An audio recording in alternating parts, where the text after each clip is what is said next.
창세기 단어별 원어강의 오늘은 뱀이란 단어를 가지고 함께 말씀을 나누겠습니다. 창세기 3장 1절에 보면 여호와 하나님이 지으신 들짐승 중에 뱀이 가장 강교하더라.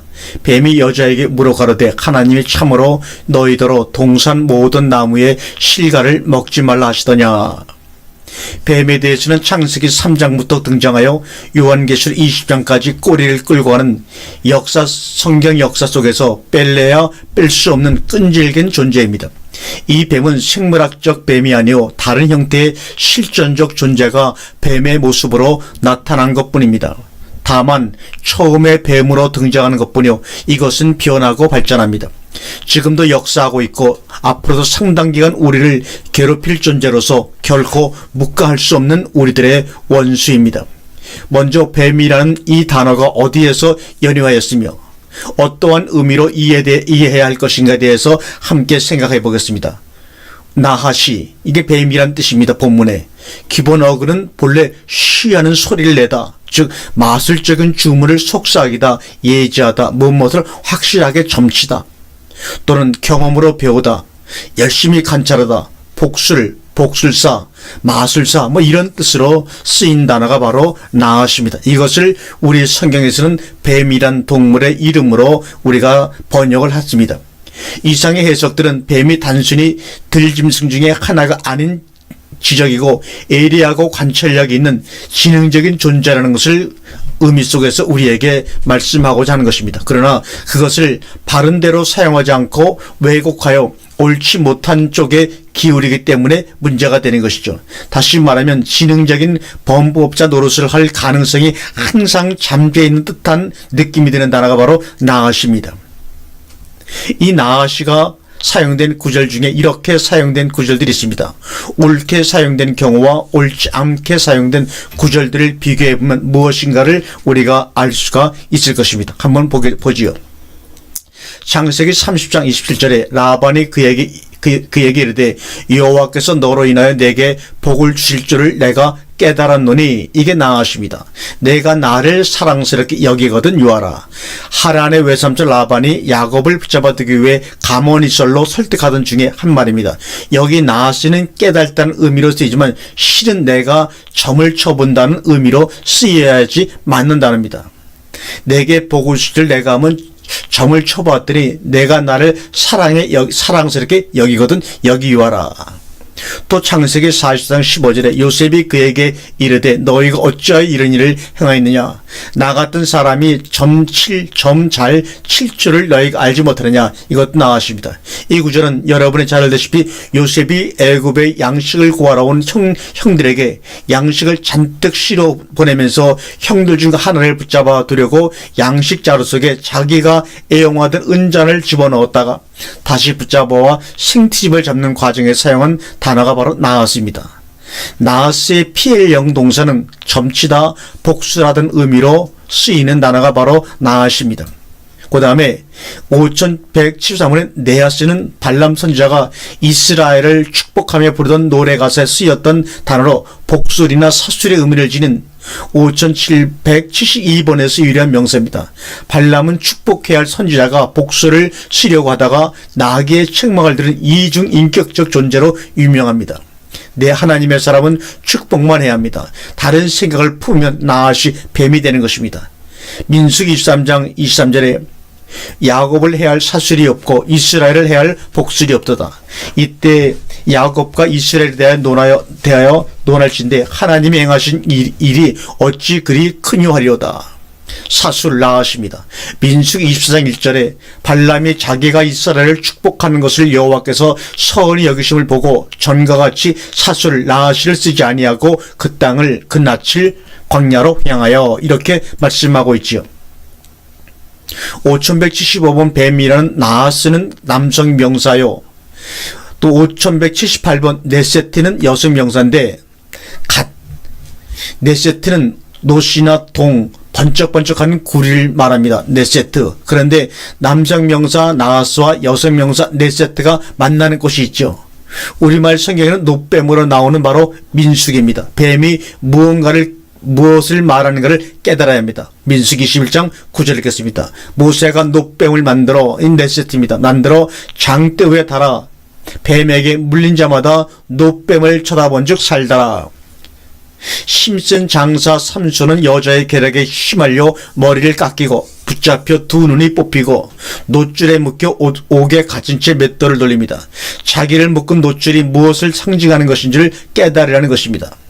사사기 16장 21절이죠. 블레셋 사람이 그를 붙잡아 그 눈을 빼고 끌고 가사에 내려가 노줄로 매고 그로 옥중에서 맷돌을 돌리게 하였더라. 골리앗은 노쇠로 온몸을 감싸다시피 하고 중무장을 하였지만 소년 다윗왕은 사울왕이 권하는 노수로 된 무장을 팽개치고 물맷돌 5개로 거인 골리앗과 맞섭니다. 머리에서부터 다리까지 번쩍번쩍한 골리앗의 논무장을 보는 다윗은 무엇을 연상했을까요? 그리고 번쩍거리지 않은 곳을 겨냥했을 것입니다. 거기에 허점인 표적이니까요.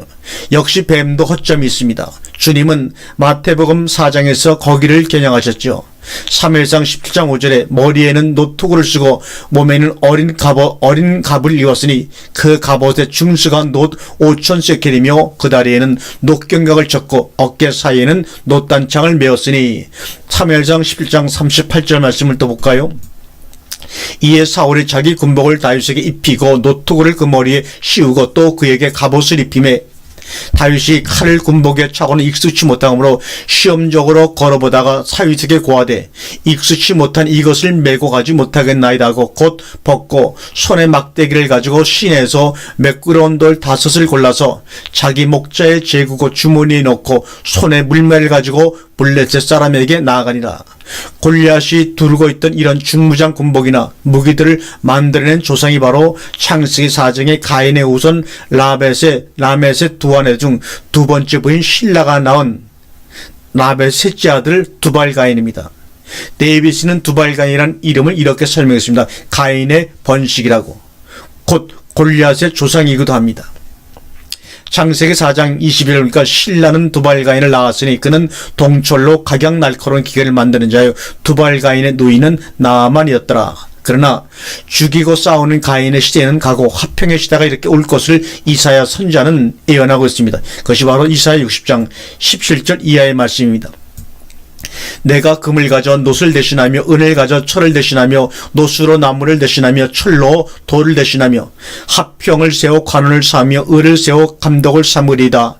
다시는 강포한 일이 내 땅에 들리지 않을 것이요 황폐와 파멸이 내 경내에 다시 없을 것이며 내가 내 성벽을 구원이라 내 성문을 찬송이라 칭할 것이라. 다시는 낮의 해가 내 빛이 되지 아니하며 달도 내게 빛을 비추지 아니할 것이요 오직 여호와가 내게 영영한 빛이 되며 내 하나님이 내 영광이 되리니 다시는 내 해가 지지 아니하며 내 달이 물러가지 아니할 것은 여호와가 내 영영한 빛이 되고 내 슬픔의 날이 마칠 것임이라고 말씀하고 있습니다. 창세기 3장 1절 다시 한번 읽습니다. 여호와 하나님의 지으신 들짐승 중에 뱀이 가장 간교하더라. 뱀이 여자에게 물어 가로되 하나님이 참으로 너희더러 동산 모든 나무의 실과를 먹지 말라 하시더냐. 에덴 동산의 뱀은 단순한 뱀이 아니라고 말씀드렸습니다. 짐승의 이름에 관사가 붙어 있습니다. 창세기 안에서만 5번 사용되는데 다 관사를 가지고 있습니다. 그리고 구약에서는 이사야서 27장을 빼고는 뱀에 대한 기록이 별로 없습니다. 오히려 신약에서 뱀의 정체를 제대로 파악해서 우리에게 얘기해주고 있습니다. 계시록에서는 종합적으로 옛뱀, 마귀, 사탄, 곧 계시록을 줄이는 용어로 드러내십니다. 주님은 바리새인들을 향하여 노골적으로 그들의 실체를 노출시키죠. 바로 마태복음 23장 33절의 내용입니다. 뱀들아 독사의 새끼들아 너희가 어떻게 지옥의 판결을 피하겠느냐. 주님은 바리새인들을 향해 뱀들아 독사의 새끼들이라고 질책하십니다. 여기서 뱀들아 독사의 새끼들이라고 하신 의미가 무엇인가를 생각해 보아야 합니다. 분명히 뱀들이라고 하시고는 독사의 새끼들이라고 하십니다. 뱀들은 무엇이고 독사의 새끼들은 무엇인가? 이사야 선자는 이렇게 예언하죠. 이사야서 14장 29절입니다. 물레셋 온 땅이여 너를 치던 막대기가 부러졌다고 기뻐하지 말라. 뱀의 뿌리에서는 독사가 나겠고 그 열매에는 나는 불뱀이 되리라. 여기서 독사와 불뱀이 등장합니다. 그렇다면 주님이 바리새인들을 향해 하신 말씀이 뱀들에서 벌써 독사로 발전하고 있다는 말씀입니다. 에레미야 선지자는 그래서 이렇게 예언하고 있죠. 그 예언이 이렇게 이루어진 것입니다. 에레미야 8장 17절 말씀을 읽겠습니다. 여호와께서 말씀하시되 내가 술법으로도 제어할 수 없는 뱀과 독사를 너희 중에 보내리니 그것들이 너희를 물리라 하시도다. 그들에게 술법으로도 제어할 수 없는 뱀과 독사를 보내신 이유가 무엇입니까? 여호와께 범죄한 탓입니다. 이스라엘 백성이 광야에서 모세를 원망하다가 불뱀에게 물린 사건이 이제는 불뱀이 아닌 그들의 지도자와 관원들로 백성을 물게 하신 것입니다. 그 사항을 시편 기자는 이렇게 기술하고 있습니다. 기멍어리 독사, 그 소리를 듣지 아니하는 길을 막아버린 독사입니다. 어떻게 이렇게 되었습니까? 잠언 기자는 그 이유를 이렇게 탓합니다. 술에 취해서 섞은 술에 취한 탓이라고 말합니다. 시편 58편 3절과 4절을 먼저 보겠습니다. 아기는 모태에서부터 멀어졌으며 나면서부터 곁길로 나아가 거짓을 말하는도다. 저희의 독은 뱀의 독 같으며 저희의 기는 막은 기멍어리 독사 같으니. 잠언 23장 29절입니다. 재앙이 누구에 있느냐? 근심이 누구에 있느냐? 분쟁이 누구에 있느냐? 원망이 누구에 있느냐? 까닭없는 참상이 누구에 있느냐? 붉은 눈이 누구에 있느냐? 술에 잠긴 자에게 있고 혼합한 술을 구하러 다니는 자에게 있느니라. 포도주는 붉고 잔에서 번쩍이며 순하게 내려가나니 너는 그것을 보지도 말자라. 이것이 마침내 뱀같이 물 것이요 독사같이 쏠 것이며. 시편 75편 8절입니다. 여호와의 손에 잔이 있어 술거품이 일어난도다. 속에 썩은 것이 가득한 그 잔을 하나님이 쏟아내시나니 실로 그 찌꺼기까지도 땅의 모든 악인이 기울여 마시리로다. 에레미야 25장 15절 이하입니다. 이스라엘 하나님 여호와께서 이같이 내게 이르시되 너는 내 손에서 이 진노의 잔을 받아가지고 내가 너를 보내는 바 그 모든 나라로 마시게 하라. 그들이 마시고 비틀거리며 마치리니 이는 내가 그들 중에 칼을 보냄을 인함이니라 하시기로 내가 여호와의 손에서 그 잔을 받아서 여호와께서 나를 보내신 바 그 모든 나라로 마시게 하되 예루살렘과 유다 성읍과 그 왕들과 그 방백들로 마시게 하였더니 그들이 멸망과 놀램과 치소와 저주를 당함이 오늘날 같으니라. 요한계시록 14장 19절에 천사가 낫을 땅에 휘둘러 땅에 포도를 거두어 하나님의 진노와 큰 포도주의 틀에 던짐에.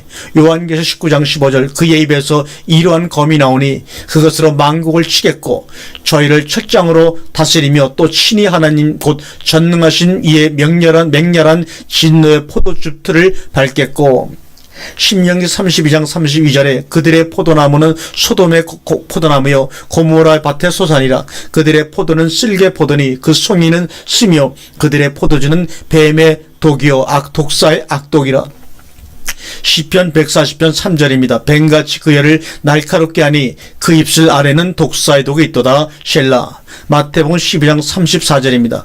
독사의 자식들아 너희는 악하니 어떻게 선한 말을 할 수 있느냐? 이는 마음에 가득한 것을 입으로 말함이라. 시편 52편 1절과 7절의 말씀입니다. 강포한 자여 내가 어찌하여 악한 계획을 스스로 자랑하는고 하나님의 인자하심은 항상 있도다.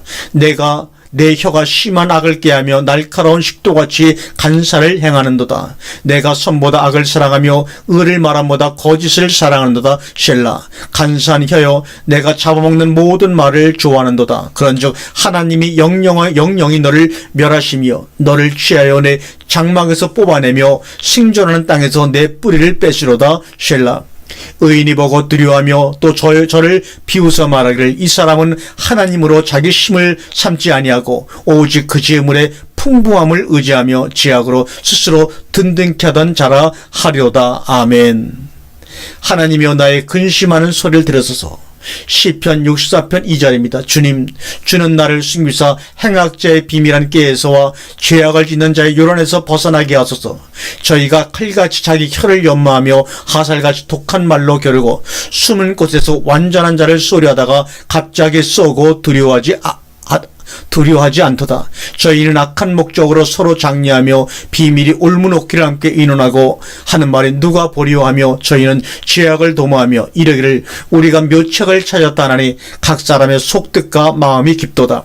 그러나 하나님이 저희를 쏘시리니 저희가 후련히 살해 상하리로다. 이러므로 저희가 엎드러지리니 저희의 혀가 저희를 해함이라. 저희를 보는 자가 다 머리를 흔들리로다. 모든 사람이 두려워하여 하나님의 일을 선포하며 그 행하심을 깊이 생각하리로다. 아멘.